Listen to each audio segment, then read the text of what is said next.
Good morning everyone. I am Surendra from the Chiranjeev Bharati School. Now today I am going to explain the second topic of the respiration type, that is anaerobic respiration.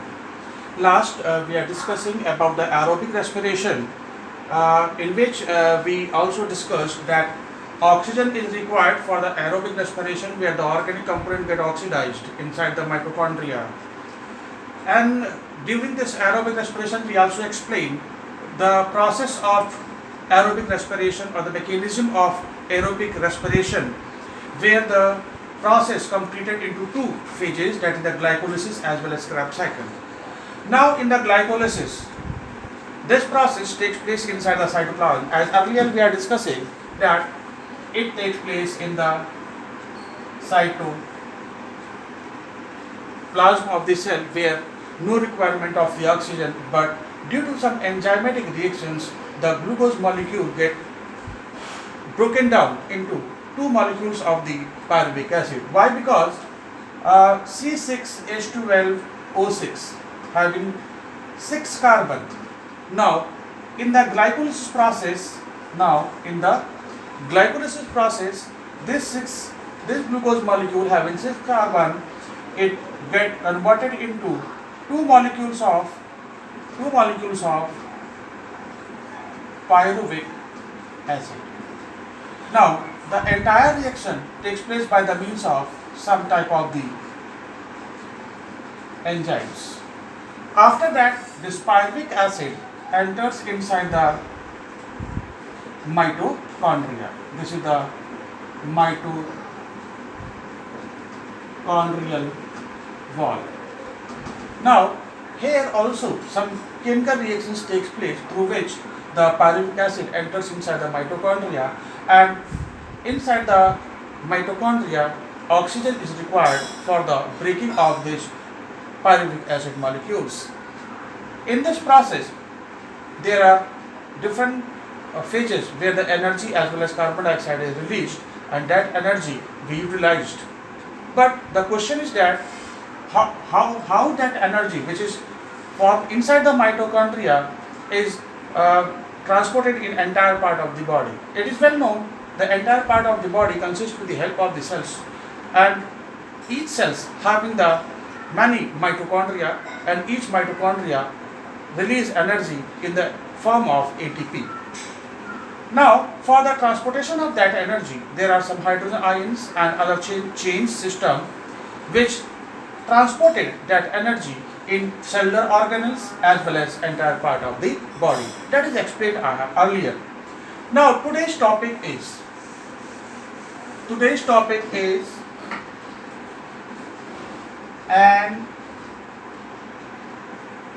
anaerobic respiration.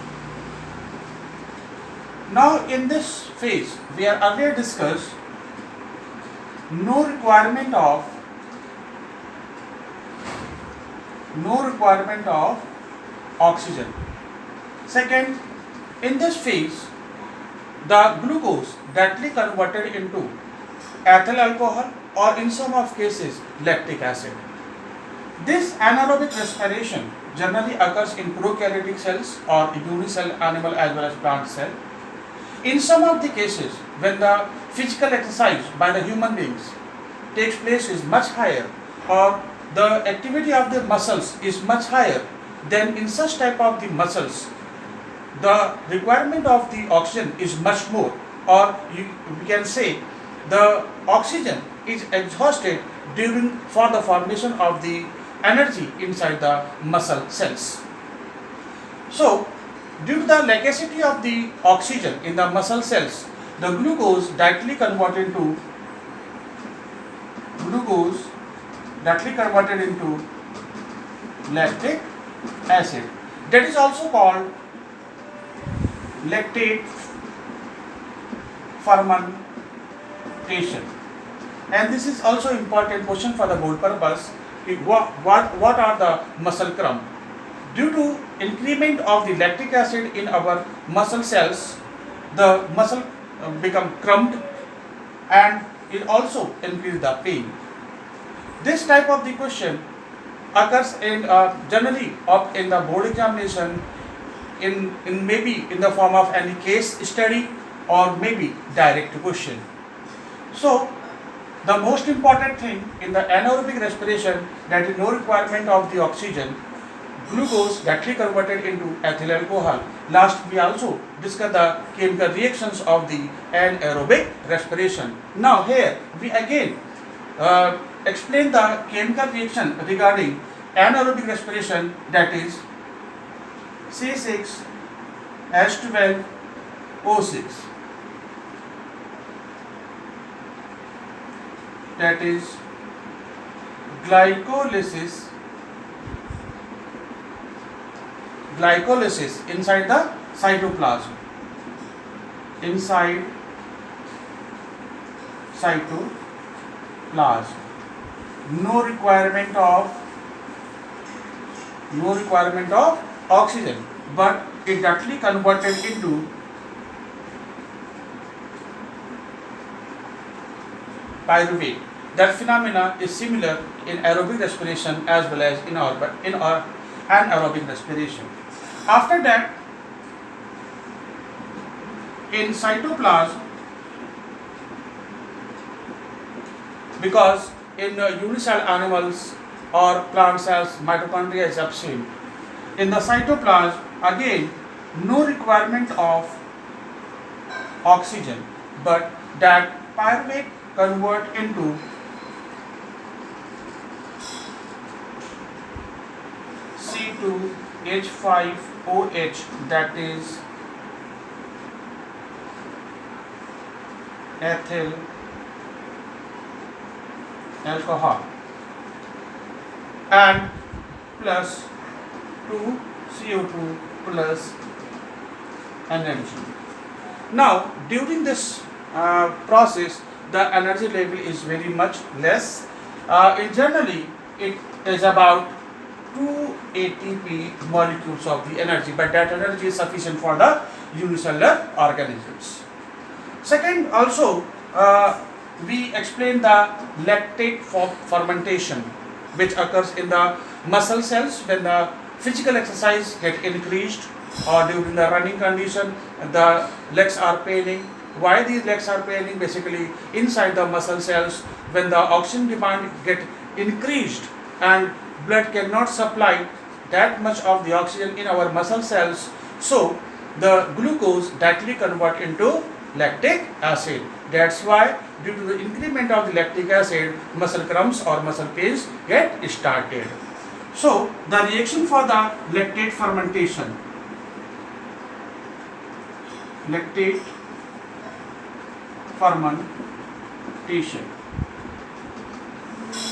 again C6H12O6, the same phenomena, that is glycolysis, where inside the cytoplasm no requirement of oxygen, no oxygen is required, then pyruvate is formed again in the muscle cells, where in cytoplasm, because due to absence of oxygen there are no function of the mitochondria, so inside the cytoplasm that pyruvic acid, again no oxygen, or you can say lack of oxygen, then 2C3H6O3, that is lactic acid plus energy is formed. Again energy is very less amount, that is 2 ATP, which is just similar to the process of anaerobic respiration. So this reaction for the lactate formation, or you can say muscle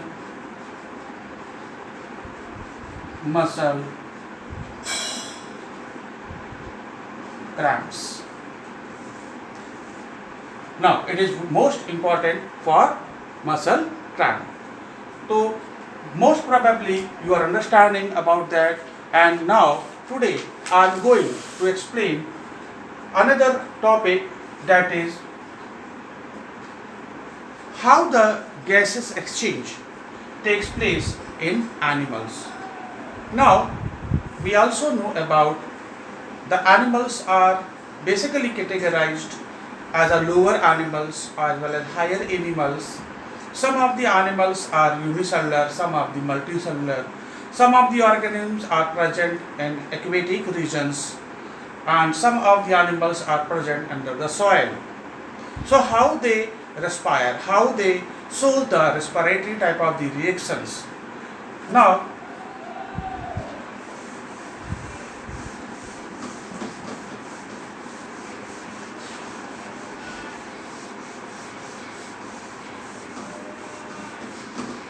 first of all,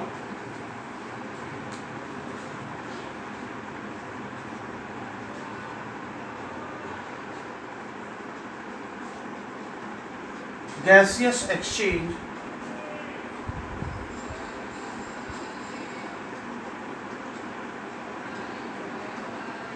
in animals.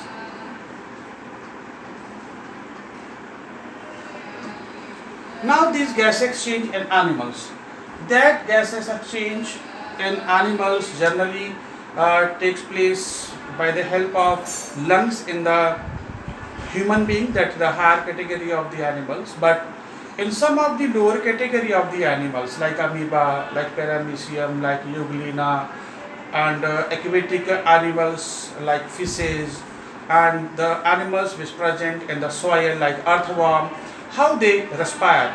They don't have the special type of the uh, respiratory system, but they have some specific type of the organism or organelles for the respiration process.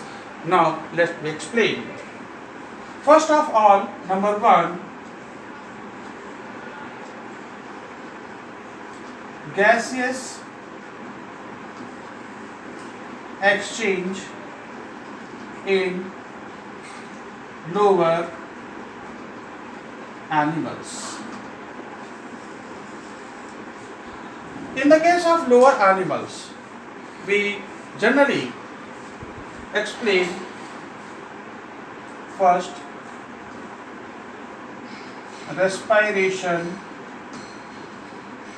in unicellular animals. For the example, amoeba. No doubt, amoeba does not have any specific structure. They have only cell membrane, and inside the amoeba, cytoplasm is present,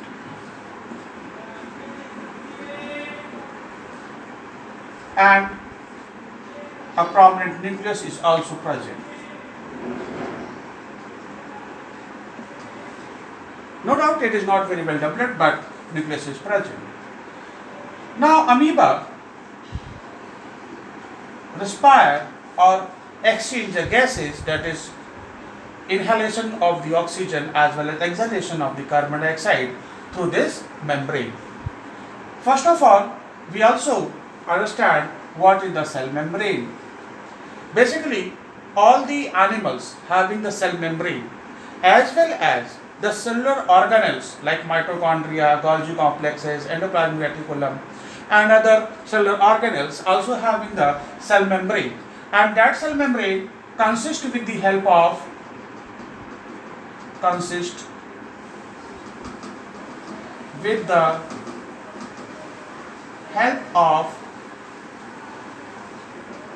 lipid and proteins, commonly known as lipoproteins. And these lipid and proteins help in the gases exchange in the through the cell membrane. So amoeba can respire through the cell membrane. Second, the important topic, that is how the that is respiration in earthworm.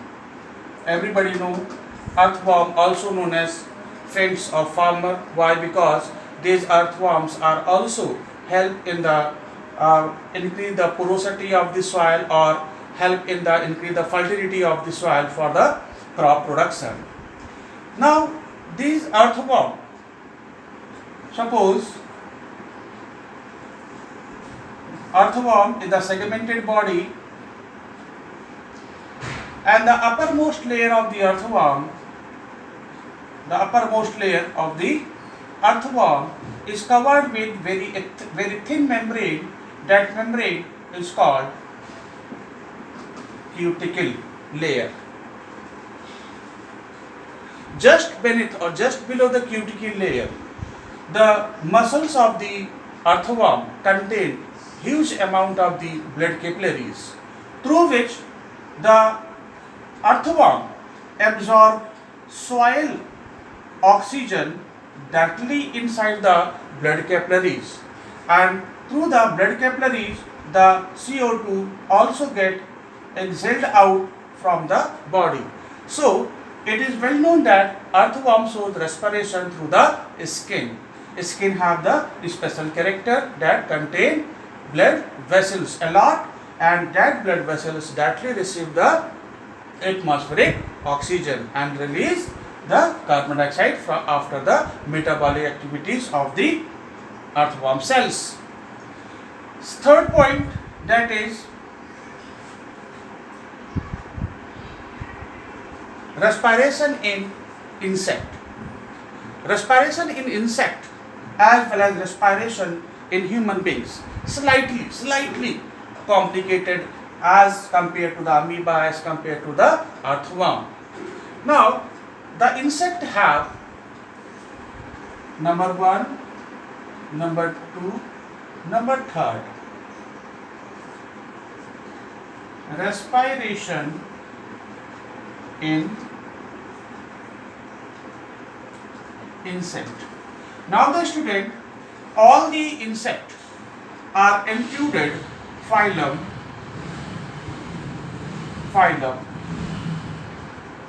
Arthropoda, that you have learned in class 9th also. Arthropoda is the longest or largest phylum in the kingdom Animalia, and all the insects having the special structure on their body surface, that for the example we explaining like the cockroach. This cockroach having the segmented body, and everybody know the earthworm has a hollow body, that is called hemocoel cavity, because in the earthworm there are no any specific respiratory organs, but at the end of or at the surface of that segments or below the wings, these are the wings.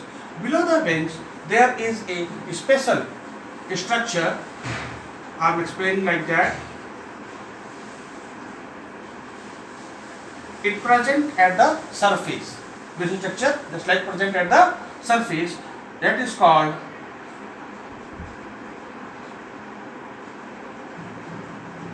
spiracle. That is called spiracle. Spiracles are present at the surface of the body or the segmented part of the body, and through the spiracles a tubular structure arises inside the body, that is called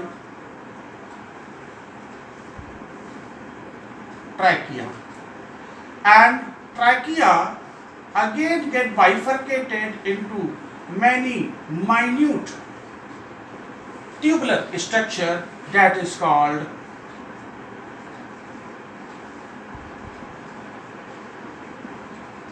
tracheoles.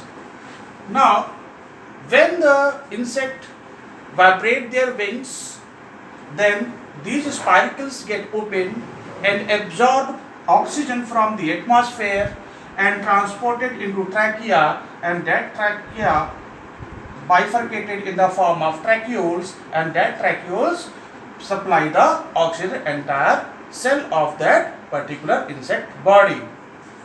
As well as these tracheoles, trachea as well as spiracles also reback the carbon dioxide from the cells to the atmosphere. So inside the earthworm, because they are included in some higher organisms, so they have slightly complicated as compared to the first one.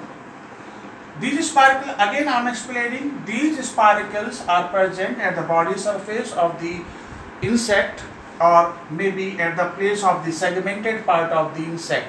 Generally at the segmented face of the body, these spiracle special structures are present.